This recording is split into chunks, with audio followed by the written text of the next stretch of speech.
Algunos de los eventos destacables durante el mandato de Salinas de Gortari fue la venta de Telmex, la privatización de la banca y la firma del Tratado de Libre Comercio. La venta de Telmex se hizo a través de una subasta pública, en el que participaron varios grupos extranjeros ofreciendo cantidades mayores para la compra. Sin embargo, uno de los requerimientos determinantes era que la propiedad mayoritaria quedara en manos mexicanas. Por esto, se declara a la cabeza del Grupo Carso, Carlos Slim. La privatización de la banca ya había iniciado durante la administración de Miguel de la Madrid, cuando el gobierno vendió los primeros paquetes accionarios, que permitieron que hasta un 33% del capital social de cualquier banco fuera capital privado. El Tratado de Libre Comercio comenzó a negociarse a fin de facilitar el comercio entre México y sus vecinos del norte, Estados Unidos y Canadá. En diciembre de 1992, el Tratado de Libre Comercio norteamericano fue firmado por los presidentes Salinas de Gortari, George Bush y por el primer ministro canadiense Brian Mulroney. Este acuerdo entró en vigor en enero de 1994, tras ser aprobado por las cámaras legislativas de los tres países firmantes. Dentro del ámbito político, durante su mandato se garantizó una mayor transparencia y representatividad de los partidos de la oposición, que ampliaron su presencia en los gobiernos locales y estatales y su papel en las cámaras federales. Durante el último año de su gobierno, el 1 de enero de 1994, día en que el TLC entraba en vigor, en el estado de Chiapas se levantó una rebelión de indígenas pobres y desprovistos de tierras, denominando Ejército Zapatista de Liberación Nacional. Ellos llamaban a un levantamiento civil pacífico con el fin de defender los derechos de los votantes en las elecciones presidenciales que iban a celebrarse en el mes de agosto, a lo que Salinas optó por la negociación en lugar de la represión, pero la racha de quejas de los rebeldes fue vergonzoso recordatorio del deterioro de las condiciones en las zonas rurales de México.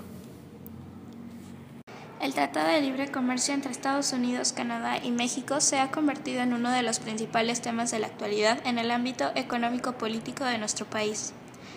Pienso que probablemente no fue una decisión que se dio de la noche a la mañana, sino que ha sido un largo proceso, antecedido por diversos acuerdos.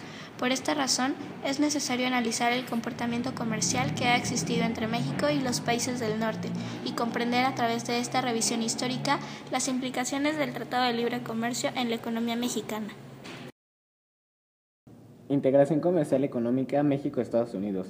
Desde la Segunda Guerra Mundial, la comercialización de México con los Estados Unidos ha influenciado la estrategia de industrialización basada en el proceso de sustitución de importaciones y en una gran dependencia en el petróleo como única fuente de divisas. Esto propició un grave problema, la deuda externa. Ante esta crisis, el gobierno mexicano optó por una estrategia de desarrollo orientada al exterior a través de la promoción de exportaciones, por lo cual se establecieron una serie de políticas de liberación comercial, de negociación internacional que facilitaron el acceso a los mercados externos.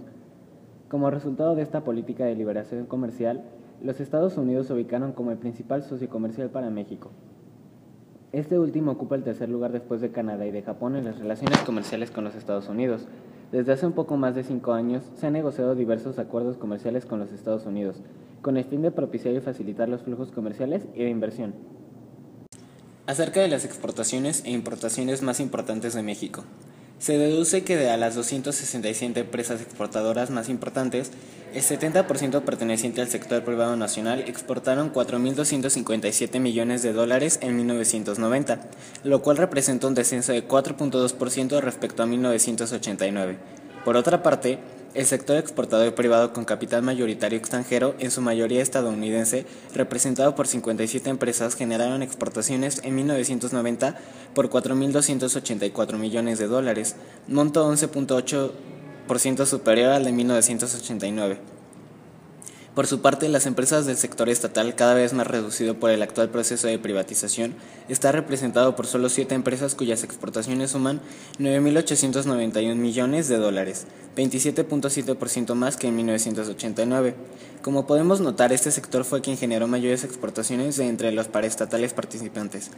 En cuanto al nivel de las importaciones, vemos que desde la apertura comercial de 1987, estas tienen una tendencia creciente y en consecuencia han asumido el saldo supravitario de la balanza comercial, conduciendo a partir de 1989 un déficit incremental en la misma.